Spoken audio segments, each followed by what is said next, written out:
The first IU football depth chart is out for this season, and there are plenty eyebrows to be raised. You are Locked On Hoosiers, your daily podcast on the Indiana Hoosiers. Part of the Locked On Podcast Network, your team every day.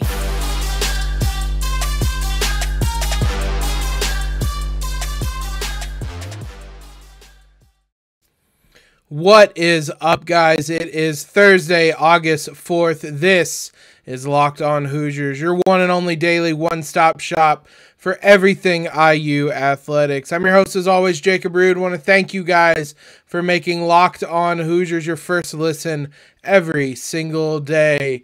We got our first football depth chart of the season this week as fall camp kicks off. There's a lot of questions, some answers, but certainly, as with the case with any first depth chart of the season, reveals some things, shows where some of the battles to watch are going to be. Everybody's eyes on this depth chart almost certainly would have immediately went and found the quarterback position. I mean, it's human nature to go look at it. They didn't tell us anything, not shockingly. It is listed as Jack Tuttle or Connor Bazelak. There's not really any significance on whose name was listed first, just that there's still a quarterback battle, and it is going to be one of those guys. It doesn't list a third string, not that it really matters. It's a two-horse race, but there is nothing that separates the two right now. This was released I believe on Tuesday, maybe Wednesday, so literally days into the start of fall camp. This depth chart was probably put together before fall camp even started, so I don't think it gives any sort of indication as to how fall camp is going for either one of these guys. We knew coming in that it was going to be a quarterback battle. This just further solidifies that, I should say. Not that it needed it. Tom Allen himself said it was going to be a quarterback battle, but it's going to be a battle that whoever wins is going to be the starter. There's not going to be any kind of dual quarterback system. So that was one of the very first things that was the first thing I went to look at. What caught my eye next, maybe just because of proximity, right below it is the running backs. When you look at this depth chart, which we tweeted out a quote tweet of it. It's on a couple different websites. Hoosier Huddle is what I'm using to see it right now. Those guys cover the football team tremendously, so you can go over there and look. But what I saw next was the running backs right below it. Shaun Shivers is your first string, your starting running back, as I kind of predicted it to be, and Josh Henderson or Jalen Lucas is the second string. Interesting that is still a battle. Not as interesting that Shivers is the starter right now. Now, of course, over the course of fall camp, that could change. But coming in, Shivers being the starter, we heard from a number of different people. Tywan Mullen, I believe Cam Jones and or AJ Barner also said something about Shivers standing out during spring practice, during workouts in the offseason. So he came to Indiana to be a starter.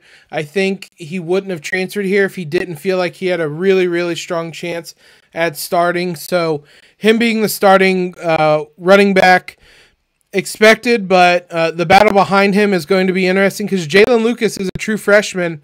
Josh Henderson, a transfer from UNC, so young versus old in that one.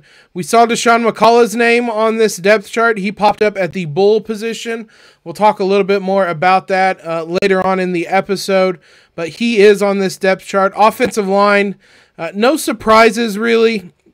Your starters right now, left tackle Luke Haggard, left guard Mike Kadich, center Zach Carpenter, right guard Tim Weaver, right tackle Matthew Bedford. That is the five I probably would have given you heading into fall. Khalil Benson is listed at right guard. He could be into the mix.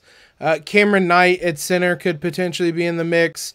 Parker Hanna at right tackle is someone that could be in the mix as well. But I think those five are probably pretty entrenched. Those guys are set. Their second string are set. There's no battles there. There's no or on any of those. And I expect that position to be one that there isn't going to be any change. I don't suspect there's going to be any change during fall camp unless someone really, really breaks out, because that's a pretty experienced offensive line. Haggard's a senior using his extra year of eligibility. Kadich is a redshirt junior. Carpenter's a redshirt junior. Weaver's a redshirt junior. Bedford is a senior. That's a really experienced offensive line, and behind each one of them is not experience. Joshua Sales is listed as the backup left tackle. He's a redshirt freshman. Vinny Cable is the backup left guard, redshirt freshman. Cameron Knight's a redshirt sophomore. Khalil Benson is a redshirt sophomore. Parker Hanna is a senior using his COVID year. There's not a ton of experience. This is not a particularly deep group, but those five I have some faith in, but they need to show it. They certainly didn't show it last season, but bringing some level of experience back is a positive. They need to be talented as well. So we'll see if they're able to use that experience with some offseason improvement to be a better offensive line this year, but doesn't look like there's going to be any kind of battles on the offensive line, at least right now. One position I didn't mention is wide receiver, and that's because, buddy, we know hardly anything about this position, so we're going to spend the entire second segment talking about that one. Before we do that, though, if you haven't tried Built Bar Puffs yet, you are depriving yourself of one of life's greatest joys, and guess what? There's a new flavor. You ready for this? Delicious, indulgent cookie dough covered in chocolate. That's right.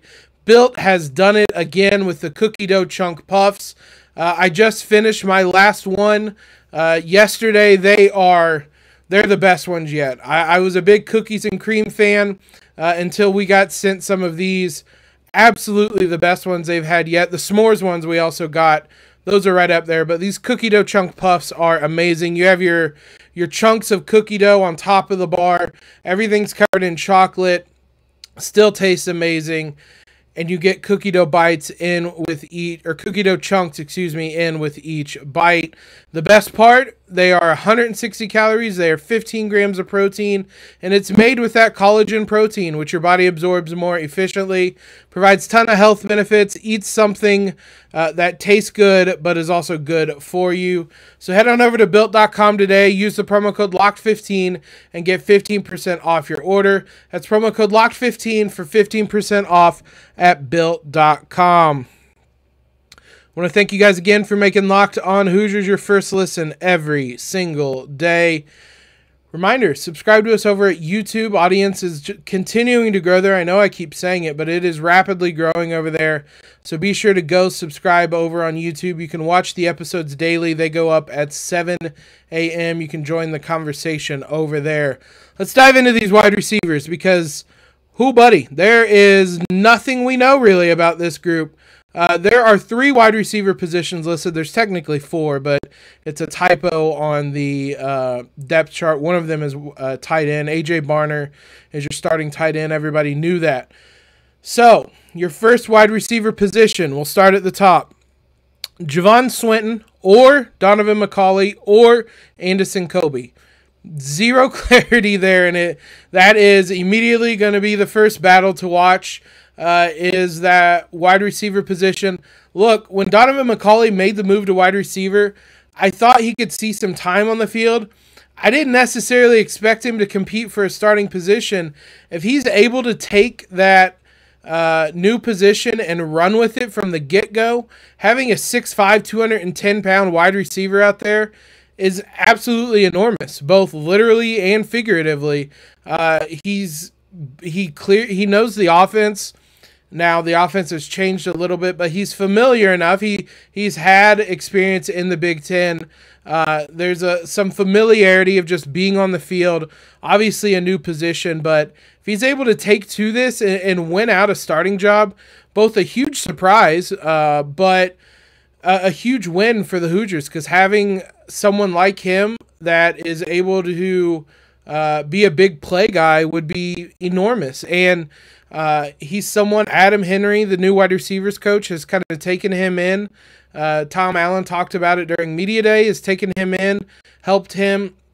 Henry is a former NFL coach, so no one better to have kind of mentoring you and helping you with this new position. So McCulley talked about he wanted to make this move because he thought he could get on the field quicker that way. I didn't disagree, but I just didn't think he would be in the running for a starting position. So right off the bat, you have three guys. We know Javon Swinton. He's a junior. He's been around for a while.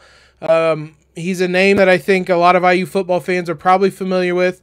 Anderson Kobe is a transfer that came in from Tennessee, I believe. So three guys from kind of three different backgrounds, one a returner, one a new position guy, one a transfer, battling out for that position. So really interesting start. That was the first wide receiver position listed. The next one, DJ Matthews Jr. or Emery Simmons. Now, this one I think is a little bit of a different or, because I think, and this is purely speculation, I think this or is mainly dependent on DJ Matthews Jr.'s health. If you guys have seen some of the clips that have been tweeted out by IU football, DJ Matthews has been all over them, making some impressive catches. He's definitely healthy. He's definitely taking part in camp. So I think this is a matter of assuming he's healthy and holds up.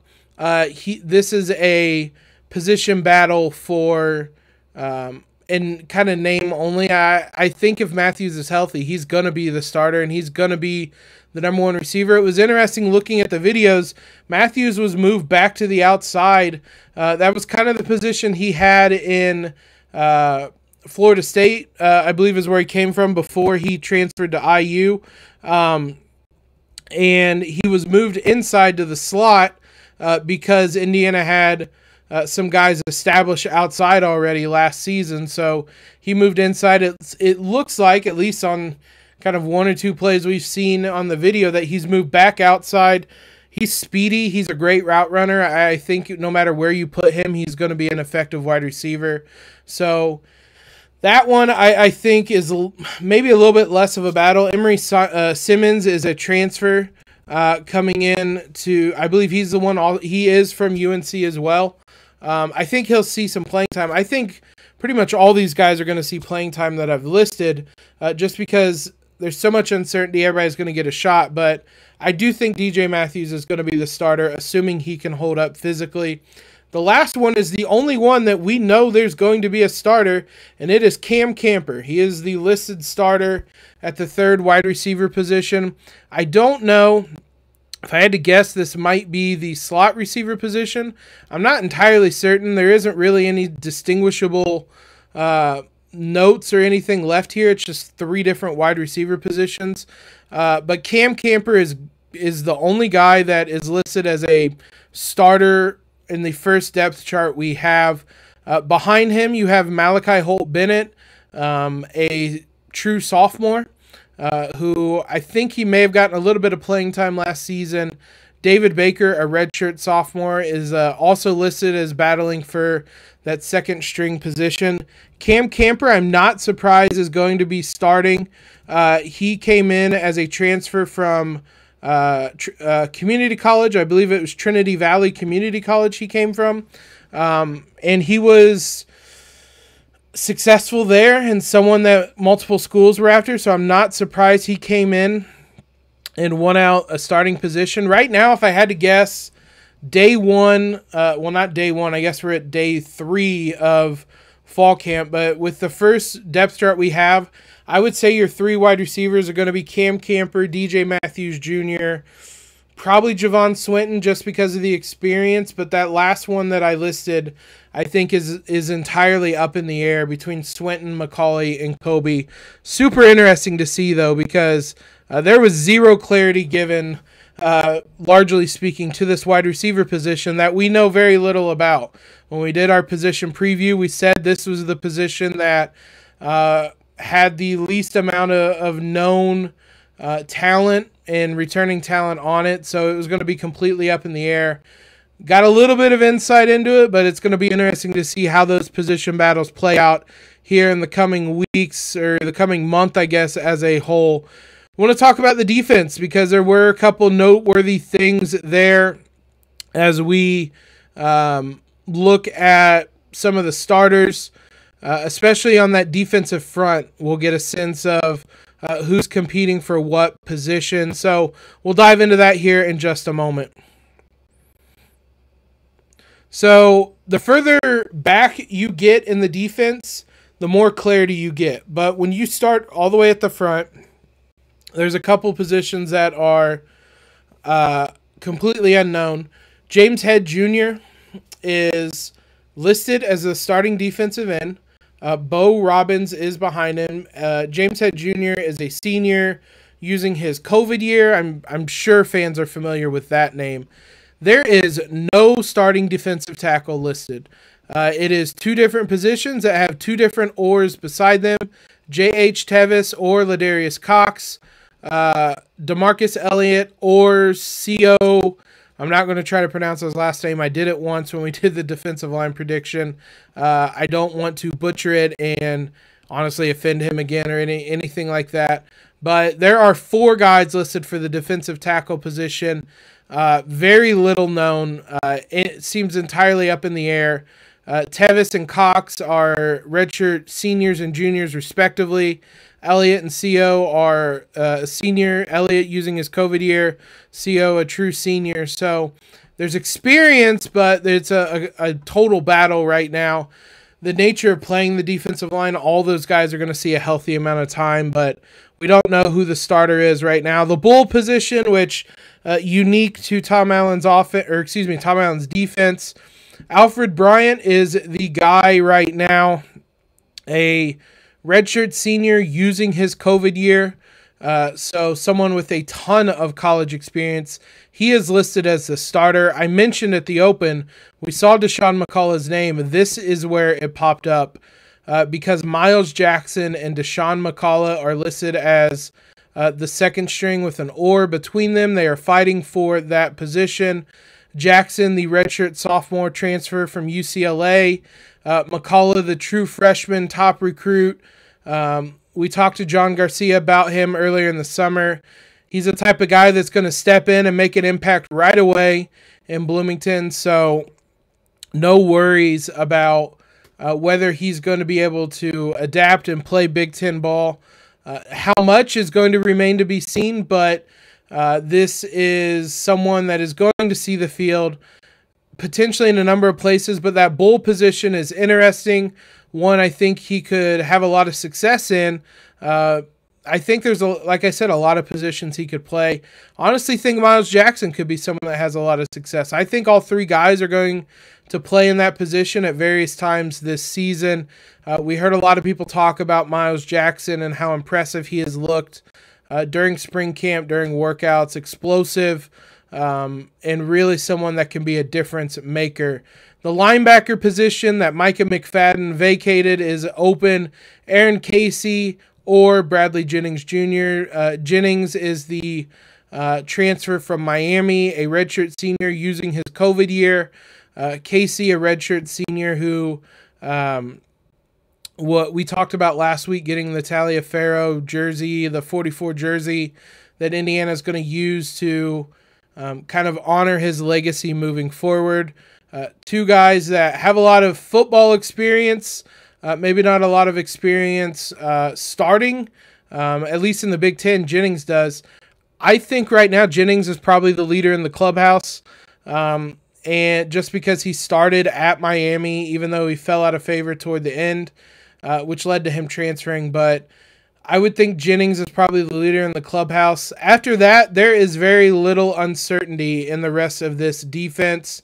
Cam Jones, obviously your starter at the other linebacker position. Your Husky is Noah Pierre, which just kind of solidifies that he has moved positions.